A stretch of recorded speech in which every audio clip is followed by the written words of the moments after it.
Assalamualaikum warahmatullahi wabarakatuh. Halo Gen Science, perkenalkan nama saya Wildan Asmi Ahmad dari kelas 11 MIPA. Pada video kali ini, saya akan mencoba menjelaskan pada kalian semua tentang bagaimana proses penciptaan manusia.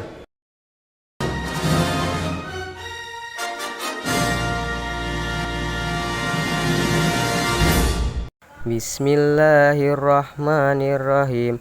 Qul huwallazi ansa'akum wa ja'ala lakumus sam'a wal absara wal af'idah qalilan ma tashkurun.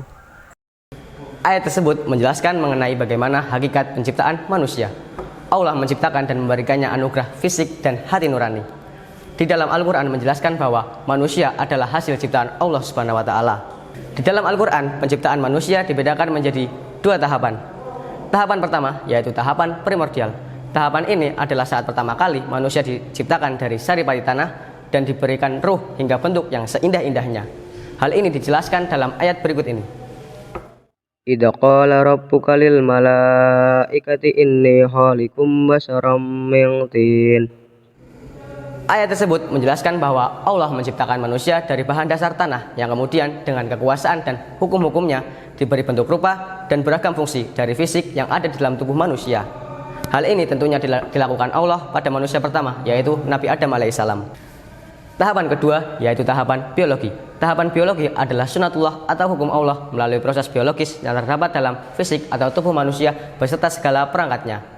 Proses inilah yang membedakan hakikat manusia menurut Islam dengan makhluk lainnya yang tidak memiliki ruh dan akal pikiran untuk mengambil keputusan saat dewasa nanti. Proses tersebut adalah sebagai berikut. Yang pertama, nutfah, intisari tanah yang dijadikan air mani. 2. Rahim, tersimpan di dalam tempat yang kokoh. 3. Alaqah, darah beku yang menempel di rahim. 4. Mudghah, segumpal daging yang dibalut dengan tulang belulang. Dan yang terakhir yaitu ditiupkannya ruh. Ayah sabul insanu ayyudraka suda alam yaku nutfatam mimani yumna. Di dalam ayat tersebut menunjukkan bahwa proses penciptaan manusia berawal dari air mani atau sperma yang terpancarkan, namun hanya setitik yang menjadi manusia. Sebelum adanya proses pembuahan di dalam rahim wanita, ada kurang lebih 250 juta sperma terpancar dari laki-laki pada suatu waktu.